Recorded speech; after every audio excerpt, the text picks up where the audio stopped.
જય સ્વામિનારાયણ। આજે આપણે વાત કરવી છે શ્રી કૃષ્ણના એવા સંદેશની જે મેડિટેશન એટલે કે ધ્યાન દ્વારા આપણને શાંતિ સુધી લઈ જાય। ક્યારેક તમે અનુભવ્યું હશે ને કે તમારું મન એક પણ પળ માટે શાંત રહેતું ના હોય। ક્યારેક આવતીકાલનો ડર, ક્યારેક ગઈકાલનો અફસોસ, ક્યારેક બિનજરૂરી વિચારો, દિવસ હોય કે રાત બસ મન દોડ્યા જ કરે છે। જ્યારે તમારા મનમાં એટલો બધો અવાજ આવે છે ત્યારે ફરીવાર વિચાર આવે છે મનને શાંતિ કેવી રીતે મળશે ને ક્યારે મળશે। એટલે જ આજે આપણે મેડિટેશન એટલે કે ધ્યાનની વાત કરવી છે। ધ્યાનનો સાચો અર્થ છે આપણા પોતાના મનને સમજવું અને પછી તેને શાંત કરવું। ધ્યાન એક માત્ર પ્રેક્ટિસ નથી, પણ ધ્યાન આપણી પોતાની સાચી ઓળખ સુધી પહોંચવાનો રસ્તો છે। જેમ આપણે બધા રોજ મોબાઈલ ચાર્જ કરીએ છીએ તેમ ધ્યાન આપણી આત્માને ચાર્જ કરે છે, પણ એ ચાર્જિંગ ઇલેક્ટ્રિસિટીથી નથી થતું। એ ચાર્જિંગ થાય છે શાંતિ, એકાગ્રતા અને આપણી અંદર રહેલી ઉર્જાથી। હવે ધ્યાન કરવાથી કયા કયા ફાયદા થાય એ આપણે જોઈશું। જ્યારે તમે ધ્યાન ચાલુ કરો છો ત્યારે તમારી અંદર રહેલો નેગેટિવ અવાજ ધીમે ધીમે ઓછો થતો જાય છે અને એ અવાજની પાછળ રિયલ તમે છો એ તમને દેખાવા લાગે છે। તમારી ચિંતા ધીમે ધીમે ઓછી થતી જાય છે અને તમારી એકાગ્રતા અને યાદશક્તિમાં વધારો થાય છે। તમારી વિચાર શક્તિ સ્પષ્ટ થવા લાગે છે, જેથી કરીને તમારી નિર્ણય શક્તિમાં વધારો થવા લાગે છે। તમને એવી ખુશી અને શાંતિ મળે છે કે દુનિયાના કોઈ પણ સુખથી મોટી હોય।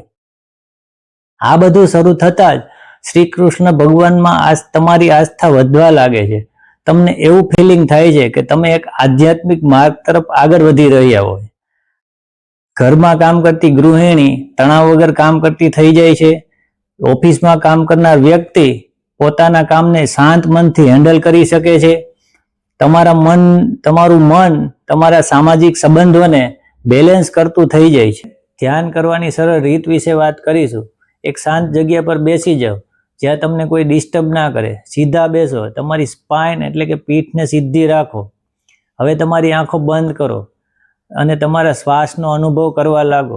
બસ એ કરતા જ રહો। જ્યારે વચ્ચે તમારું મન ભટકવા લાગે, જૂની યાદો કે ભવિષ્યની ચિંતા થવા લાગે તો ગભરાશો નહીં। ભગવાન શ્રી કૃષ્ણને યાદ કરો અને તમારા ધ્યાનને શ્વાસ તરફ ફરીથી લઈ જાઓ। રોજ 5 મિનિટથી શરૂ કરો અને 10 થી 20 મિનિટ સુધી લઈ જાઓ। યાદ રાખો, ધ્યાન એક દોડ નથી, પણ એ શાંતિભરી મુસાફરી છે, તમારી અંદરની મુસાફરી છે। ધ્યાન કરવાનો સૌથી શ્રેષ્ઠ સમય સવારનો છે, જ્યારે પ્રકૃતિ પોતે શાંત હોય। જો તમને સવારે સમય ના મળે તો તમે રાત્રે સૂતા પહેલા પણ ધ્યાન કરી શકો છો।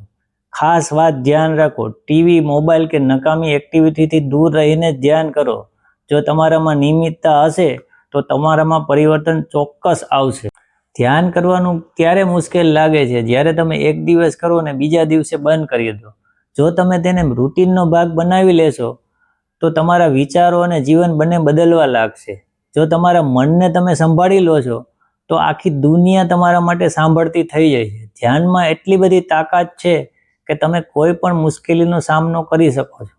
તમારું સાચું સુખ અને સાચી ઓળખ ધ્યાનમાં જ છુપાયેલું છે। તો હવે તમે શ્રી કૃષ્ણ ભગવાનને યાદ કરો અને એક ડગલું આગળ વધો। તમારી અંદરની મુસાફરી ચાલુ કરો। યાદ રાખો, ભગવાન શ્રી કૃષ્ણને યાદ કરીને જ ધ્યાન કરવાનું શરૂ કરો। શ્રી કૃષ્ણ અવશ્ય મદદ કરશે।